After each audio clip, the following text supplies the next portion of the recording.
dio media sanción a un proyecto de ley de fitosanitarios. Fue sorpresivo, esto realmente sorprendente, porque eso está dormido hace bastante tiempo. Inclusive hubo un año, creo que hace un par de años, ahora después le voy a preguntar bien a los invitados, habían consensuado un proyecto de ley que al frente del cual estaba la diputada Bertero, o sea que tenía restricciones mínimas. De pronto salen con un proyecto de ley que es recontra restrictivo, que debe ser por lejos el peor de todos, y le dieron media sanción. Pasó al Senado. El martes pasado tuve la oportunidad de estar con el senador Marcón en Agenda Personal, y sobre el final del programa le pregunto a él, y lo tenemos editado, Egui, vamos a verlo, le pregunto sobre esto, qué es lo que va a pasar en la Cámara de Senadores, porque los senadores tienen la palabra para o convertirlo en ley o directamente cajonearlo o rechazarlo. A ver, ¿lo vemos?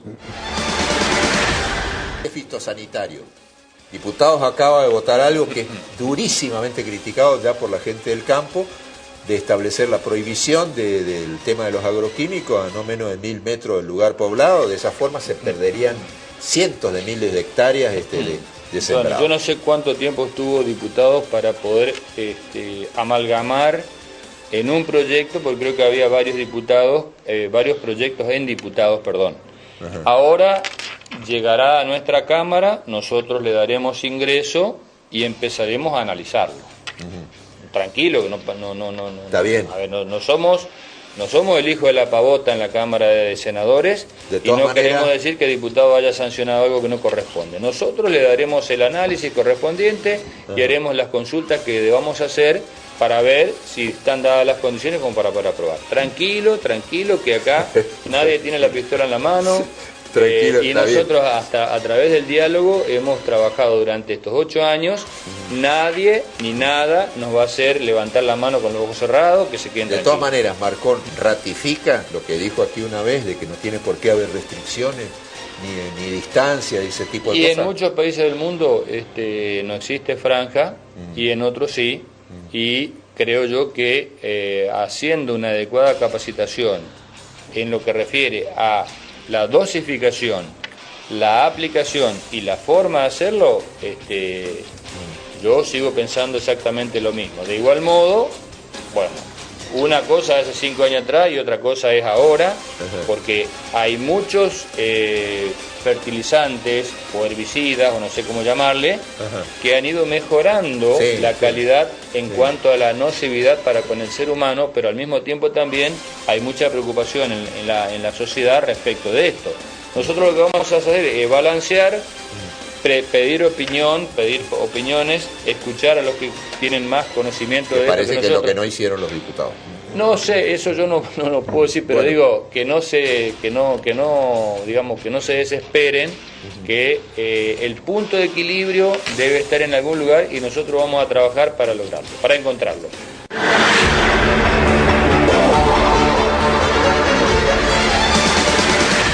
Bueno, ahora sí presento a los invitados. Augusto Gastaldo, de Sociedad Rural de Reconquista, y Marcelo Braidot, de Coninagro. Bienvenidos al programa, buenas noches. Gracias, Carlos, buenas noches. Gracias. Bueno, da la impresión, a pesar de que no lo afirma, de que Marcón no va a aprobarlo, una cosa así. No sé si ustedes tienen la misma impresión, ¿no? Por lo menos él, ¿no? Con él hemos hablado estos días y hemos mandado WhatsApp, y lo hicimos también con distintos senadores que hay dentro de lo que es Santa Fe. Lo digo en mi caso porque como soy delegado y representante del CAR Coninagro Santa Fe, bueno, la presidenta es de la zona sur en este caso, pero nosotros, bueno, desde acá del norte estamos intercomunicados, y cuando decidimos con la sociedad rural sacar este comunicado, apenas nos enteramos de la aprobación de esta media sanción por la Cámara de Diputados Provincial, no tuvimos más que leer un poco y ver la barbaridad que habían aprobado. Pero realmente es un disparate. Porque, sí, porque realmente es decir, bueno, dejen de sembrar. Digo, por el límite que ya están queriendo poner. Serían unas 300.000 hectáreas que si se aplicara estrictamente esto, más o menos, que dejarían de sembrarse en la provincia. Sí, yo no tengo exactamente el número, pero es realmente un disparate. En su momento la Unión Agrícola de Avellaneda había hecho un relevamiento de 180 hectáreas que se sembraban en su momento, aplicando una franja de 200 hectáreas, solamente 200 metros, quedaban afuera algo de 40.000 hectáreas de esas 180. Ajá. Con estos 1.000 metros que se plantean ahora, para el caso de las pulverizaciones terrestres, sería más de 5 veces porque es exponencial, digamos, es más de eso. Sí, lo habíamos hecho bien que refleja eso, ¿te acordás que lo habíamos hecho en la zona de Barros Paso y simulábamos los círculos de los lugares donde hay población o hay escuela, el perímetro que quedaría con esa distancia? Pero por eso es muy nos ponemos a veces en detalles esto de la ley cuando realmente tenemos organismos donde uno se puede nutrir de elementos, y eso es lo que por ahí un poco enoja. Ahí antes escuchábamos que el senador Marcón hablaba de algunos límites y cosas, y nosotros tenemos al CASAFE, que es a nivel nacional, el cual vino a la zona y en distintas zonas, no solo de la provincia y del país, hacen las pruebas necesarias en condiciones de viento y ambiente para verificar a ver si la pulverización tiene deriva o no, que es tanto el miedo que se tiene, y no avanza ni siquiera en pulverizaciones AR más de 20 metros, en caso de estar las condiciones normales. Y prohibir por más de 5.000 metros, es decir, bueno, no pulvericen ahora, más de esta manera. Hay organismos, ¿no es cierto?, organismos muy ideologizados en contra de ustedes, pero que llevan a cabo una campaña muy fuerte, muy intensa, que paren de fumigarnos, que fue famoso, ¿no? Inclusive hay algunas localidades del sur de la provincia que tienen serias dificultades, ¿no? Porque lamentablemente para ustedes la clase política es imprevisible en esto. Por ahí son razonables y por ahí dejan de serlo. Hay algunos lugares donde incluso han establecido ordenanzas en la provincia de Entre Ríos, y que después tuvieron que dar marcha atrás. Sí, que dar marcha atrás, porque resulta que son inviables. Porque es inviable. Sí, realmente, bueno, tiene varias aristas tu comentario, Carlos, pero sin duda que lo primero que se pide a la clase política, porque se considera que la clase política no sabe ni tiene por qué saber todo, ¿no?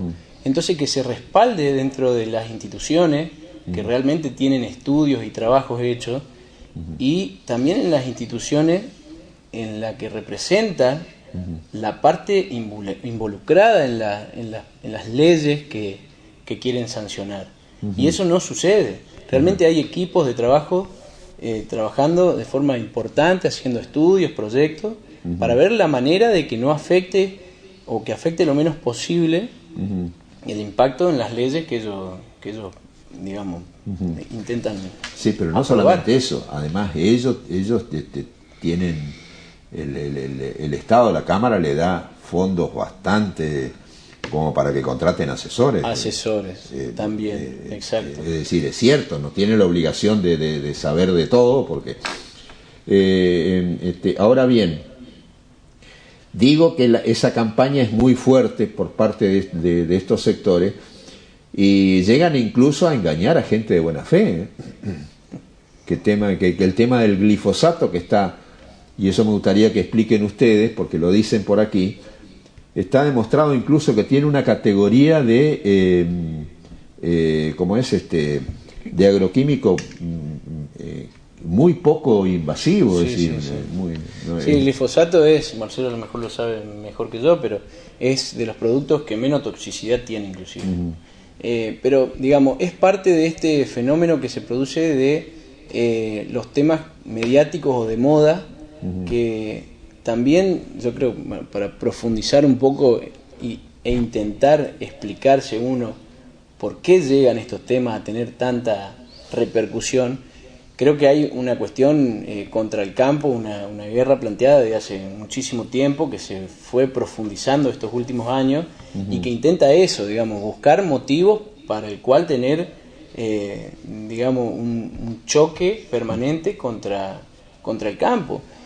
Por ahí se ve menos en esta zona, en donde, digamos, las personas el ciudadano común está más involucrado, o digamos, tiene un familiar o tiene un conocido o un amigo que produce o que vive en el campo, o que a su vez tiene algún trabajo indirecto. Entonces no es digamos, tanta la llegada. No es tanta la agresividad hacia exactamente, hacia el campo. pero digamos, además tiene una dependencia mayor. Exactamente, la gente entiende de dónde campo. Se genera el dinero y cómo se produce y cómo llega a la economía regional o a potenciar la economía regional. Pero digamos, otras localidades o digamos, que es el conurbano bonaerense, La Matanza, hay millones de personas que no tienen ese contacto como existe acá. Entonces ahí esa guerra es mucho más potencial. Y utilizan como caballito de batalla el tema del cuidado del medio ambiente, que es tan caro, está tan de moda además, ¿no? Sí, por eso, a ver, el tema del glifosato apareció hace ya unos cuantos años y es lo que transformó el tema de la agricultura, porque antes se movía todos los terrenos y bueno, este producto, que es un herbicida, permitió hacer la famosa siembra directa y aplicar este producto, dejar cobertura sobre la tierra. Eso tiene menos degradación también, tiene un montón de beneficios, y uno que está en el campo y sabe lo que es, siembra, mueve eso, y ve insectos, ve vida ahí, así que es muy con mucha liviandad. A veces dicen que se mata, que perjudica al ser humano, y tampoco con esto estamos queriendo decir que es agua bendita. Lo que estamos tirando es un producto que, como todo medicamento, cuando vos utilizás de más, te puede traer alguna consecuencia. Tiene un nivel de toxicidad, es cierto, pero es mínimo. Uno de los productos con muy baja toxicidad, de banda verde. Ya no se están usando productos de banda roja como se usaban antes, que son especialmente son insecticidas. Así que en este aspecto es lo que uno quiere, que se nutran de los elementos necesarios.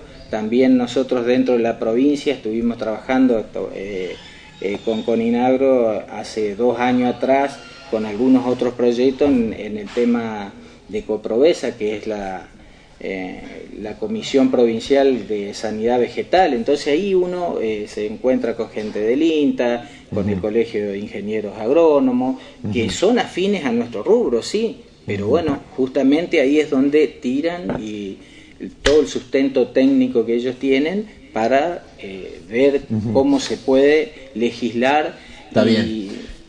Bueno, esto está ahora en el Senado y la guardia no la tienen que bajar, ¿no? No, tienen que seguir hablando sobre este tema. Y hay otro proyecto que, al revés que este, creo que tiene media sanción del Senado y fue a diputado, el famoso tema de la accesibilidad rural de los caminos para... sí, bueno, ese también trajo un poco de enojo, porque realmente a veces... a ver, está bien que hagan proyectos, pero justamente creo que hay que un poco consensuar. Los diputados, senadores se deben a quien los votaron. Y me parece que algo de información nos tienen que tirar para que nosotros podamos por lo menos colaborar en estas cosas. Pero un poco el enojo viene porque la verdad que Santa Fe, y especialmente el norte de Santa Fe, hace mucho tiempo que no se hacen arreglo de camino, ni cuneteos, ni alcantarillado, y bueno, pero sí se cobra la tasa por hectárea. Entonces, estábamos discutiendo esta tasa. Hay algunos municipios de comuna que no los cobran, pero hay otros que son sí muy pocos, y hay algunos municipios de comuna que trabajan bien con el tema tasa por hectárea, pero la gran mayoría no realizan la prestación de servicio. Y este proyecto, bueno, venía un poco pedían como para hacer caminos consolidado. Y poner, nadie se va a negar a eso, pero tampoco están diciendo qué van a hacer con los otros que están cobrando. Claro, le están imponiendo, digamos, sí, y si hay alguno que no está de acuerdo, pero la mayoría pueda llegar a estar de acuerdo de algún camino troncal, va a tener que acceder al pago. Sería como una contribución de mejora. Está discutido ese tema, porque ellos dicen que no es un impuesto y en realidad parece más un impuesto que otra cosa, ¿no? Sí, bueno, como disfrazado. Acá dicen, respecto a lo que comentábamos, la gente que se fue de Rosario y viene al sur de Santa Fe, vive en countries y ahora no quieren que se siembre y riegue. No tanto como country, porque hay una localidad, Coronel Domínguez creo que se llama, donde hay un conflicto bárbaro allí porque se metieron con los carteles de paren de fumigarnos y están haciendo una presión muy grande para que no siembre. Tengo que ir a una pausa. Te prometí que iban a hacer 2 bloques solamente, ¿no? Y voy a cumplir con eso. Porque quiero hablar de otra cosa porque se la agarran con ustedes. Esto es otra vez sopa, ¿no? Sí. Estábamos viendo acá recién con Marcelo la posibilidad, yo creo que cada vez más concreta, de que las retenciones suban, ¿no? O sea que por un lado la provincia, pero la nación también. Lo único que hasta ahora no están haciendo nada contra ustedes son los municipios, ¿no? Pero lo hablamos después de la pausa. Enseguida volvemos con Gastaldo y Braidot. Bueno, a ver, le voy pidiendo a Egui que vaya preparando el último link. Mientras tanto, vos querías agregar algo, Augusto, sobre el tema este de fitosanitario. Con respecto a la cuestión de fitosanitario, me pareció importante también dejar 2 cosas en claro que por ahí forman parte de esta discusión. Primero la cuestión de la toxicidad, ¿no? Porque se habla de que los productos que se echan son tóxicos. Lógicamente son tóxicos, son productos químicos, pero la toxicidad siempre está atada al uso que se le dé y a la dosis, ¿no? Todos los estudios que se hacen directamente sobre animales, ratas, roedores, que evidentemente una gran cantidad en una dosis mueren, ¿no? Pero no es ese el uso que se le da en el campo. Entonces, si uno toma 10 litros de agua, probablemente también tenga un daño importante o hasta inclusive a lo mejor muera. Se ahoga. O se ahoga. Entonces, digo, un ejemplo tonto, pero para que se entienda que los productos que tienen toxicidad, en un uso responsable, con buenas prácticas de aplicación, con un control suficiente, con los equipos de aplicación controlados, que se tenga la seguridad de que funcionan bien, que no van a hacer deriva. O sea, hay un montón de aspectos a tener en cuenta, ¿no? Para asegurarse de que eso no tenga efecto en la población. Por eso una gran cantidad de países en el mundo, inclusive los más desarrollados, tienen banda de aplicación cero, digamos. Claro, ¿no? sí. Al lado de la ciudad. Claro, eso no es porque sean, porque les encante contaminar o intoxicar al prójimo, sino porque tienen los estudios hechos, conocen la toxicidad del producto, pero bien aplicado, tienen la seguridad de que no van a afectar, de que no van a ser nocivos. Pero además lo más lógico y lo más normal que el productor cuide, porque se tiene que cuidar él mismo. Exactamente. Es más o menos lo mismo que pasa con la tierra. El que más va a cuidar la tierra va a ser el Exactamente. propio productor. Hablando de intoxicación, hay estudios que comprueban que el 80% de la intoxicación que se produce en este país es por automedicación, por la gente que se automedica. Y el 1% es por agroquímicos. Que ese 1% sin duda que es porque alguien no tuvo los recaudos, no fue asesorado con un ingeniero agrónomo, no tenía los equipos en condiciones o no tomó los recaudos personales de guantes o lo que sea, ¿no? Ese es 1% contra el 80% y de eso nadie habla, digamos, en la automedicación. Claro, no, pero además hay otro detalle que ustedes lo mencionan en el comunicado, y que es el tema de los insecticidas, que son altamente tóxicos. Que se usan en el domisanitario, por eso también las pipetas que se le aplican a los perros son de altísima toxicidad. Y después viene a lo mejor el hijo y lo abraza y le da beso al perro como que nada hubiera sucedido. Ese es un aspecto. El otro aspecto que también quería decir es que Hay otras formas de producir que no sean, porque eso también es lo que se dice, ¿no? Eso es así, eso es real. Hay otras técnicas que se pueden ocupar para no ocupar tanto, pero eso no se puede hacer de un día para otro, ni a las apuradas, ni con una ley que nos cae por la cabeza de un día para otro. O sea, eso tiene que ser progresivo y también ahí es necesario el contacto de quienes legislan, de quienes, digamos, generan las leyes con las instituciones de los productores para poder llegar a encontrar otras alternativas, pero con tiempo, con debate. No con una ley que nos cae por la cabeza. Pero consultando gente. Consultando exactamente. Yo creo que ahí es donde más produjo el enojo de todo esto y sabemos que desde el otro sector es, como mencionaba hace un rato vos, es algo direccionado hacia al agricultor y bueno, hay mucha ideología, por eso en el comunicado mencionamos esto de ideología o soberbia o desconocimiento. Ideología, soberbia o ignorancia. Ignorancia, exacto. Bueno, a ver, vemos el último link. A ver, el título es Último Minuto. El campo se rebeló contra Alberto Fernández. Le pido, Egui, si avanzás en la nota, por ahí hay un videíto. Ese es un video. ¿Lo podremos escuchar? A ver si lo podemos escuchar.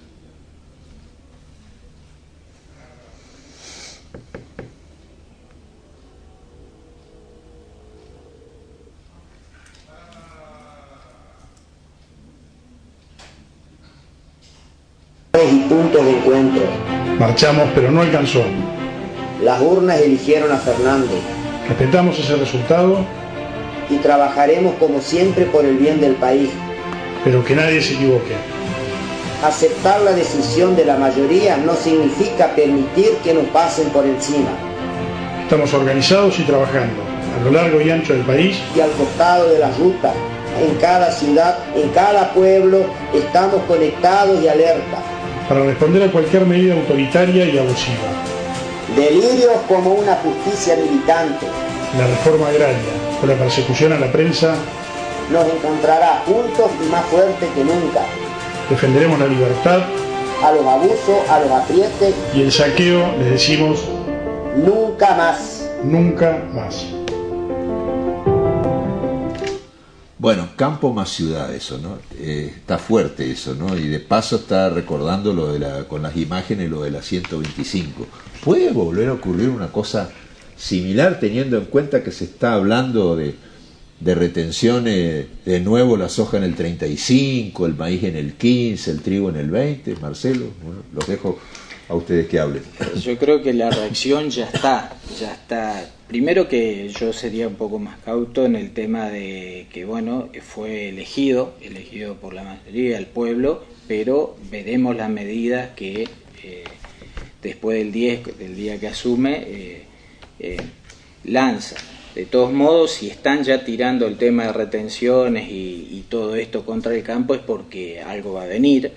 Para nosotros seguramente algo de cambio tiene que haber, porque no queremos volver a eso que pasamos en el 2008-2009. Seguramente no va a ser de la misma manera, pero estar con las entidades está bien. Esto va a ser el rechazo total y vamos a estar peleando de distintos lugares para que esto no vuelva a suceder, porque de todos modos, si esto vuelve a pasar, además que se nos fueron estos años también con este otro gobierno, productores van a seguir desapareciendo, así que nosotros vamos a estar siempre luchando para poder permanecer y seguir siendo productores, y de esta manera nos sacaría de contexto. El titular de Carabab ya se manifestó como que caería muy mal en el sector. Sí. Augusto. Sí, sin duda que caería muy mal. Es volver a repetir la historia, como decías, Carlos, pero también, como decía Marcelo, nosotros nos vamos a encontrar como instituciones muy unidos, muy atentos. Yo creo que nosotros vivimos en la 125 un proceso que nos sirvió como para ejercitarnos. Se vivió un fenómeno en donde la ciudad se relacionó mucho más con el campo, fue algo que para mí fue muy necesario.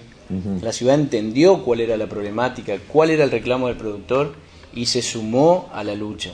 Se notó que digamos, es como hablábamos hoy, ¿no? Depende la zona, pero sobre todo la zona donde más el campo influye en las economías regionales. Claro, es en el interior. En el pueblo En el interior, es donde la gente entiende de dónde se produce. Claro, es la economía del interior del país. Sabe que si el campo anda bien, el gomero trabaja, bueno, es toda una cadena en donde se puede, digamos, avanzar en esa economía. Ahora bien, el argumento seguramente, y que ya lo están diciendo, una cosa es el dólar, qué sé yo, 10, 15 pesos, 18, 20, 45, y otra cosa el dólar a 63.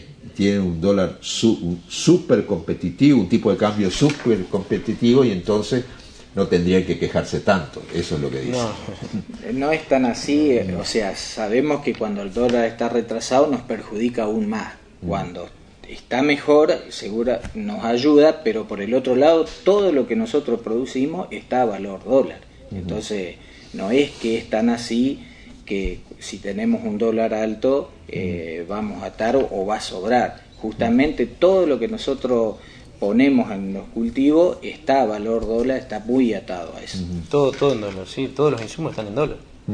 Inclusive el combustible mismo, que es uno de nuestros insumos principales, aumenta el dólar y al otro día aumenta el combustible. Eso ya se sabe que es así. Y lo principal aquí, digamos, de forma coyuntural, es que hoy por hoy la soja está en $240. En esos años estaba mucho 600. Más, a 600, claro, llegó a 600 y algo. O sea, es cierto que el dólar en pesos está alto, pero también en dólares los cultivos están... El valor de los commodities es el que te termina diciendo, bueno, uno cuando hace los costos de producción dice, bueno, siembro más hectárea de esto o más hectárea de lo otro, de acuerdo al valor que se está manejando en el momento. Bueno, van a tener que estar alertas nomás. Ya lo estamos, me parece que ya pusimos, no la primera, sino ya estamos. Y al estilo del mejor boxeo, tener la guardia levantada, ¿no? Sí. Bueno, cumplo con la promesa que te hice, 10 menos cuarto, porque tiene una cena Augusto. Augusto Gastaldo, de Sociedad Rural de Reconquista, y Marcelo Braidó, de Coninagro. Gracias a los dos por haber venido. Gracias a vos, Carlos. Buenas noches. Pausa y ya estamos con un material editado que tengo con el senador Marcón y el ministro Garibay por el tema Distrito IT Reconquista. ¿Se acuerdan, no? El fuerte reclamo que hicieron el gobierno de la provincia por obras inconclusas en el Distrito IT. Después de la pausa.